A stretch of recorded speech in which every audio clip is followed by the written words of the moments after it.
stres insan orqanizmində müxtəlif sistem üzvlərə təsir göstərir. Başda mərkəzi sinir sistemi olmaqla, o cümlədən mədə-bağırsaqlara da neqativ təsir göstərir. Çünki biz mədə-bağırsaq üçün belə deyirik, mədə-bağırsağın öz beyni öz içərisindədir.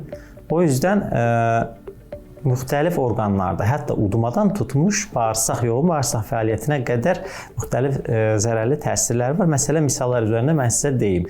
Məsələn, bəzən, xüsusən də daha böyük uşaqlarda, yeni yetmələrdə stressdən boğazda bir sanki udqunma çətinliyi ola bilir, bəzən bir düyün ola bilir, ürəkbulanma ola bilir, bəzən qusma ola bilir çox tez-tez. Xüsusən bu məktəbə gedən, məktəb yaşlı uşaqlarda həftə içi dərsə getdikdən sonra qusmalar şəklində özünü göstərir. Eyni zamanda qarın ağrıları şikayəti ola bilir stressdən. Eyni zamanda hətta çox balaca körpələrdə belə stressdən bir qastrit əmələ gəlmə vəziyyətləri görürük biz. Tez-tez qastrit əmələ gələ bilir. Hətta stressdən mədə qanaması ola bilir.